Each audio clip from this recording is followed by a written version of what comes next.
नमस्कार, आप देख रहे हैं तापमान लाइव। मैं प्रशांत। प्रधानमंत्री नरेंद्र मोदी का बिहार आगमन है और एक बार फिर कांग्रेस प्रदेश अध्यक्ष राजेश राम ने सीधा प्रहार कर दिया। उन्होंने कहा, बार बार बिहार तो आ रहे हैं प्रधानमंत्री मोदी, लेकिन नमामि गंगे प्रोजेक्ट का क्या हुआ। पटना के कंकरबाग का भी उन्होंने उदाहरण लिया और कहा कि वहां भी आपने प्रोसेस तो कर दिया, लेकिन कार्य अभी भी अपूर्ण है। और उसके साथ साथ बहुत सारे ऐसे मुद्दे पे राजेश राम ने क्या कुछ कहा, हम जानते हैं। आगे के बात कहूं जिसमें मैं स्पष्ट कर दूं कि जिन्होंने मां गंगा को दिया धोखा, उन्हें बिहार नहीं देगा मौका। आज हमारा ये शीर्षक है इस प्रेस वार्ता का। आप जैसा कि जानते हैं कि न बिहार में बाढ़ नियंत्रण के लिए एक कदम बढ़ाया गया, न गंगा के जल को नहाने व पीने लायक रहा। और नेशनल ग्रीन ट्रिब्यूनल ने बिहार सरकार पर 50,000 का जुर्माना भी लगाया था। और प्रधानमंत्री जी बिहार आ रहे हैं और मां गंगा पर चुनावी चिंता जता रहे हैं। तो मैं बताते चलूं कि आदरणीय प्रधानमंत्री जी जब यहाँ आ रहे हैं तो जैसा कि आप जानते हैं कि बिहार में चुनाव है और इस चुनाव में जो उनकी गतिविधियां हैं, वो गतिविधियां में से लेकर के और कुछ विकास की बातों को लेकर के हम आपके सामने कुछ सवाल रखना चाहते हैं।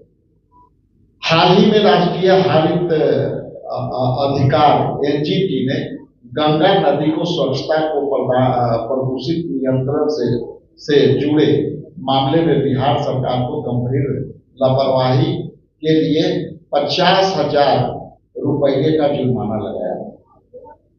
आदेश एनजीपी एफसी नेता द्वारा दायर याचिका की सुनवाई के दौरान हुआ था। ये स्पष्ट कर दें कि माननीय उच्च न्यायालय का यह सुनवाई में 50,000 जुर्माना हुआ।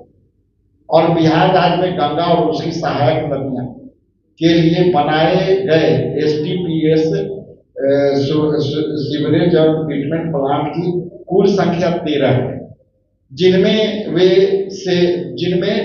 पूर्णतः फंक्शन चल रहे एसटीपी 7 है तथा गैर मानक एसटीपी भी 7 है।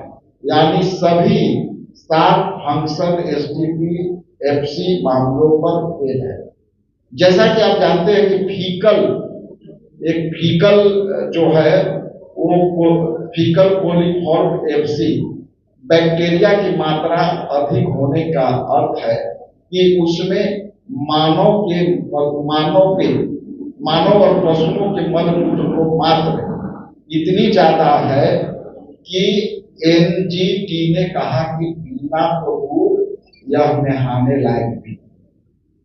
तो जो सीवरेज ट्रीटमेंट प्लांट सुल्तानगंज में 7 एसटीपी गैर अनुपालन के अनुकूल नहीं है।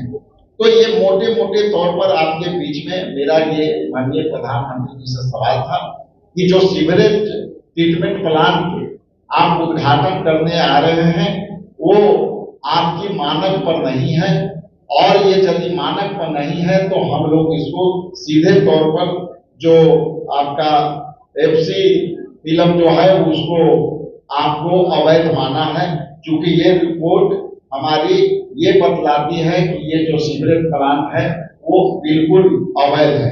इसलिए मैं आपके माध्यम से मैं प्रधानमंत्री जी को बताना चाहता हूं कि ये चुनावी मुद्दा आपके लिए हो सकते हैं, लेकिन जब मां गंगा ही अशुद्ध है तो इसको ट्रीटमेंट प्लांट को उद्घाटन क्यों कर रहे हैं। इन्हीं चंद शब्दों के साथ आप सबसे